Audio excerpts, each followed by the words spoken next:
Okay, exercise number 25 for the They're All My Favorite series is called the Curtsy Lunge Kettlebell Pass Under. There's a lot of ways you could hurt yourself on this one, so listen carefully, okay?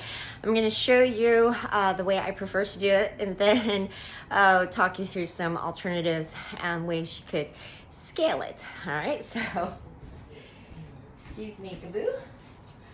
So I have my 25-pound kettlebell here. And we're going to start the setup with holding it with both my hands and then alternate, okay?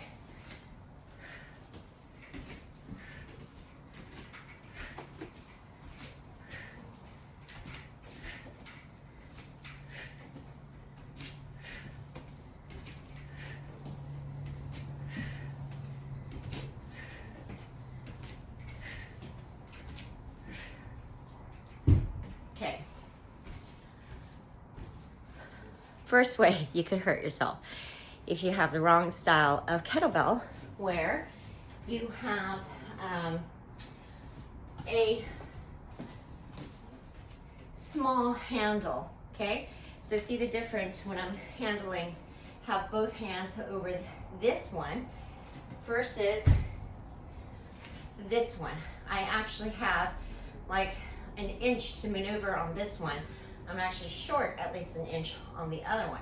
This becomes important so that when you're passing from one hand to the other, you have room to grip against one edge of it so that the other hand could go on the open space, okay, versus trying to fight your grip and possibly dropping the kettlebell. Oh, it's not funny. It's so not funny, okay? Just don't let it happen, because that would suck. Okay. The other way that things could go wrong in this, it really is one of my favorites, okay, is if you don't have your curtsy lunge down. So what could happen is a torque in the knees if you don't have this setup, the mechanics correct on a curtsy lunge, period, and then you add load to it, you could torque your knee even further. So it's a very simple principle. Whenever you do, we want to think about as if it's a static lunge or squat, to where you're tracking your knee to your second toe and your big toe.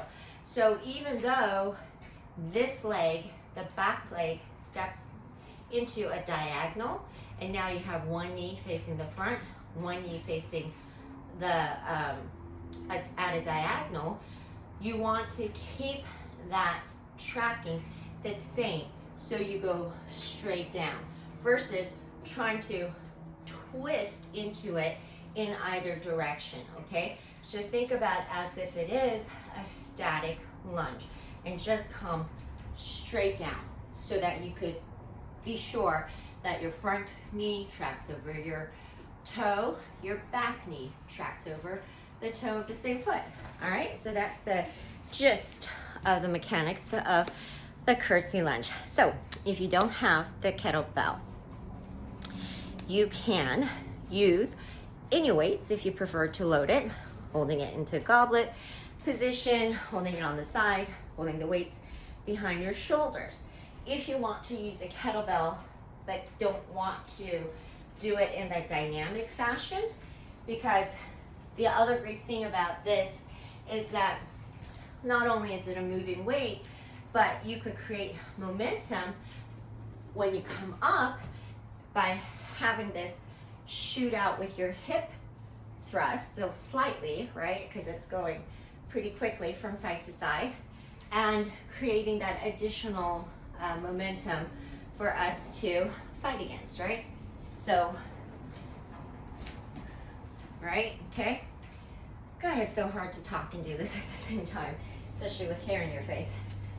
But if you wanted to just split it or go lighter, okay, this is my 20, and first do the curtsy lunge, down in the curtsy lunge, and then pass that under, and then step. So if you want to break it down, that's an alternative. All right, so just make sure you're not knocking that kettlebell against the thigh. So it might also help in the beginning to, well, always focused, right? So you're engaged and feeling everything, but it might also help to gaze in the mirror, okay? Or just make sure you have a fixed gaze so that your shifting gaze isn't throwing off your arm, okay? So either way, give it a go. It's fun, just don't hurt yourself.